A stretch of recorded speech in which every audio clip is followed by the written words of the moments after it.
सूरजपुर नाम का एक गांव था जहां पर कोमल नाम की एक लड़की रहा करती थी।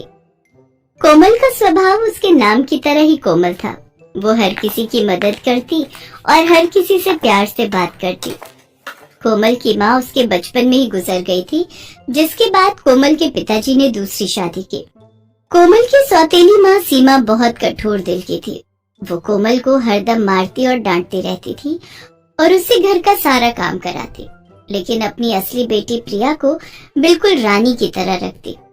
कोमल के पिता कमाने के लिए शहर गए थे, इसीलिए सीमा और प्रिया दोनों कोमल पर हुक्म चलाया करती थी।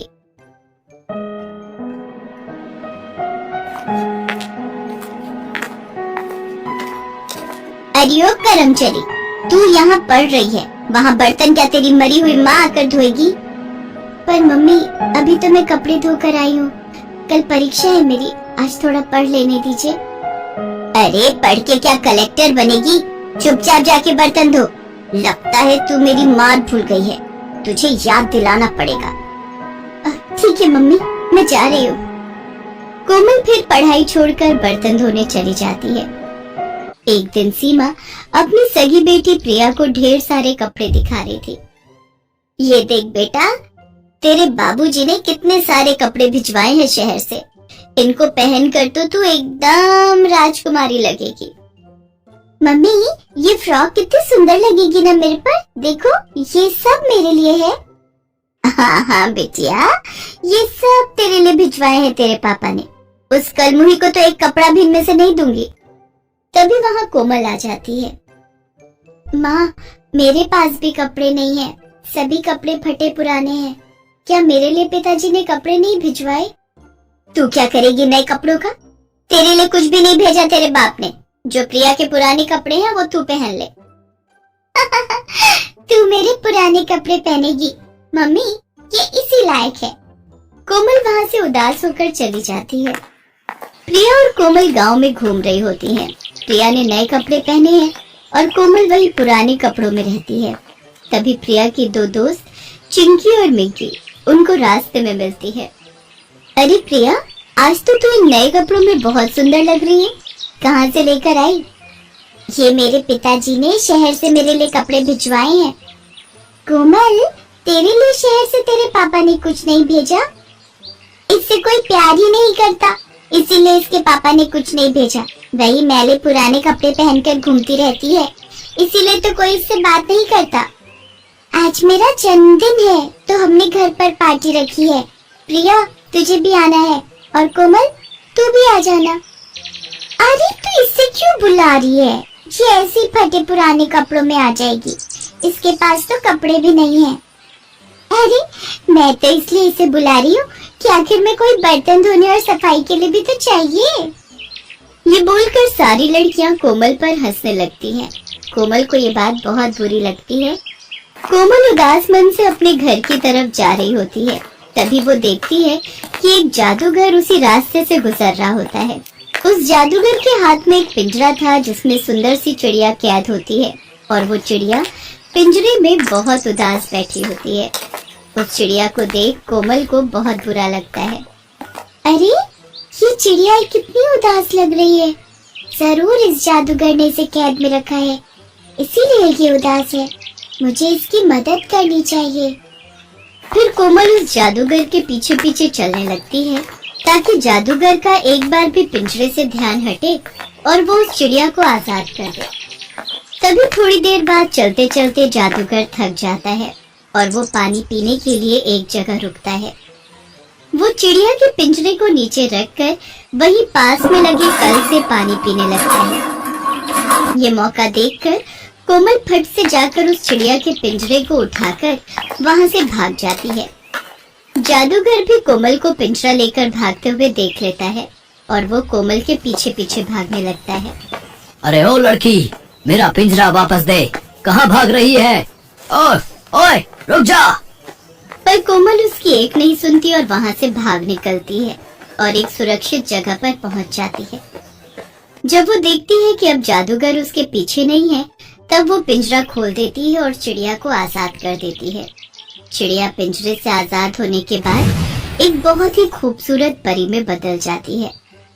उस परी को देखकर कोमल डर जाती है। कोमल को डरा हुआ देख परी बोलती है, अरे बेटा डरो मत, मैं तुमको नुकसान नहीं पहुंचाऊंगी। तुम कौन हो? मैं एक परी हूँ। मुझे उस जादूगर ने अपने जादू से एक चिड़िया बना दिया और इस पिंजरे में कैद कर लिया था, लेकिन तुमने मुझे आकर उस जादूगर की कैद से छुड़ा लिया। तभी वहाँ जादूगर पहुँच जाता है। अरे ओ लड़की, तेरी हिम्मत कैसे हुई इस पिंजरे को लेकर भागने की? चल मेरा पिंजरा वापस दे। नहीं नहीं, ये पिंजरा इसे मत देना, वरना ये फिर मुझे इसमें कैद कर लेगा। तू मानेगी मेरी बात या नहीं? तू जानती है मैं कितना खतरनाक हूँ। चुपचाप इस पिंजरे को मेरे हवाले कर दे, वरना तुझे अपने जादू से पत्थर का बना दूंगा। अरे जाओ, तुम खतरनाक कम, नौटंकी वाले ज्यादा लग रहे हो। नौटंकी? तू जानती नहीं है अभी मेरी शक्तियों को। मैं एक पल में पत्थर को पानी और पानी को पत्थर कर सकता हूँ। अच्छा, तो जरा ये सामने रखे हुए पत्थर को शीशा करके दिखाओ, तब मैं मानू तुमको। फिर जादूगर अपनी जादू की छड़ी घुमाता है और सामने रखे पत्थर को वो एक पल में शीशा बना देता है। देखा लड़की, और कोई सबूत चाहिए तुझे? चल अब फटाफट मेरा पिंजरा मुझे वापस कर। नहीं, अभी नहीं। ऐसा जादू तो हर छोटा मोटा जादूगर कर लेता है। मैं तो तुमको तभी मानूंगी जब तुम इस शीशे को तोता बना दो। अच्छा, तो ये ले। जादूगर अपने सामने रखे शीशे की तरफ छड़ी घुमाता है और उस शीशे पर जादूगर का ही चेहरा आ रहा था, और छड़ी घुमाते ही वो जादू उस शीशे से रिफ्लेक्ट होकर जादूगर पर पड़ जाता है, जिससे वो जादूगर खुद तोता बन जाता है। तभी कोमल भागते हुए जाती है और जादूगर को उसी के पिंजरे में पकड़कर बंद कर देती है और वो पिंजरा उस परी को सौंप देती है। अरे वाह, तुमने तो बहुत चतुराई और आसानी से इस जादूगर को हरा दिया। अब ये जादूगर किसी को भी परेशान नहीं करेगा। और तुमने जो आज मुझ पर इतना बड़ा उपकार किया है, मैं इसको कभी नहीं भूलूंगी। इसीलिए तुम मुझे अपनी कोई भी एक ख्वाहिश बताओ, मैं वो पूरी कर दूंगी।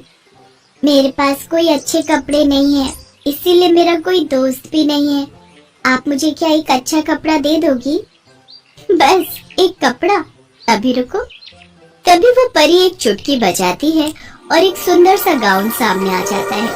वो गाउन इतना सुंदर होता है कि उसे देखने के बाद कोमल की आंखें उससे हट ही नहीं रही थी। ये लो, ये गाउन अब से तुम्हारा है। और ये कोई मामूली गाउन नहीं है, ये एक जादुई गाउन है। अगर तुम इसे पहनोगी तो सभी लोग तुम्हारी तरफ ही आकर्षित होंगे और सब तुमसे दोस्ती करना चाहेंगे। और ये गाउन हमेशा साफ ही रहेगा, ये कभी गंदा नहीं होगा। और तुम जो भी रंग मन में सोचोगी, ये गाउन उसी रंग का हो जाएगा। बस तुमको ये मंत्र बोलना पड़ेगा कि सुन गाउन, मैं चाहूँ कि इस रंग का बन जा तू, और ये हमेशा तुम्हारी मदद भी करता रहेगा। तुम जो भी कहोगी, ये गाउन वो सारे काम चुटकियों में कर देगा। बस तुमको एक बात का ध्यान रखना है, ये गाउन सिर्फ तब तक ही साफ और जादुई रहेगा जब तक तुम्हारा मन साफ होगा। अगर तुम्हारे मन में छल कपट और लालच आ जाएगा, तब इसकी शक्तियाँ उसी दिन चली जाएंगी। ये लो, अब तुम इसे रख लो। चलो, अब मैं भी चलती हूँ। वो गाउन कोमल को देकर परी वहाँ से उड़कर चली जाती है। कोमल भी परी की बात मान लेती है और वो गाउन लेकर घर आ जाती है। कोमल वो गाउन को हाथ में लिए निहार रही होती है और मन में सोचती है, क्या जो वो परी बोल रही थी वो सच है? क्या ये सच में कोई जादुई गाउन है? एक बार इसे पहन कर देखती हूँ। फिर कोमल वो गाउन पहनने चली जाती है। फिर थोड़ी देर बाद वो गाउन पहनकर कमरे में आती है और शीशे के आगे खड़ी हो जाती है और वो अपने आप को शीशे में देखकर दंग रह जाती है। कोमल वो गाउन पहनने के बाद एक परी की तरह लग रही थी। ऐसा लग रहा था कि उससे ज्यादा सुंदर और कोई है ही नहीं इस दुनिया में।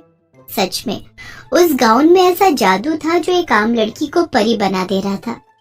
अरे वाह, मैं कितनी अच्छी लग रही हूँ इस गाउन में। अच्छा, उस परी ने तो ये भी कहा था कि मैं जो भी बोलूंगी ये गाउन उसी रंग का हो जाएगा। एक बार ये भी करके देखती हूँ। सुन गाउन, मैं चाहूंगी नीले रंग का बन जा तू। कोमल आंखें बंद करके ये मंत्र बोलती है और जब वो आंखें खोलती है तो देखती है कि वो लाल रंग का गाउन नीले रंग में बदल चुका है। वो ये देखकर अचंभित हो जाती है। फिर वो खुशी के मारे झूमने लगती है। उसी दिन कोमल वो गाउन पहनकर मिकी के जन्मदिन में जाती है। कोमल में अब एक आत्मविश्वास आ गया था। उसे पता था कि आज वो उस गाउन में सबसे सुंदर लग रही थी। तभी वहाँ सारी लड़कियां कोमल को देखकर चौंक जाती हैं। उनकी नजरें कोमल से हटती ही नहीं है। प्रिया को छोड़ वो सारी लड़कियां कोमल के पास आ जाती हैं। अरे कोमल, आज तो तू बहुत सुंदर लग रही है। हाँ कोमल, आज तो तू इस गाउन में किसी परी से कम नहीं लग रही है। तू आज हमारे साथ आकर बैठ जा। पर ये सब कोमल की सौतेली बहन प्रिया को बर्दाश्त नहीं होता। प्रिया से ज्यादा लोग कोमल की तारीफ कर रहे हैं और उससे बातें कर रहे हैं। धीरे धीरे उस जादुई गाउन की वजह से कोमल का सारा काम आसान हो गया। जो भी उसकी सौतेली माँ उसको काम देती, वो सारे काम कोमल अपने जादुई गाउन के जादू से चुटकियों में कर देती। अब कोमल हर रोज गाउन पहनकर अपनी सहेलियों से मिला करती थी। हर रोज वो गाउन का रंग बदलती और पहनती। इस तरह कोमल अब अपनी जिंदगी आराम और सुकून से बिताने लगी। उस जादुई गाउन ने कोमल की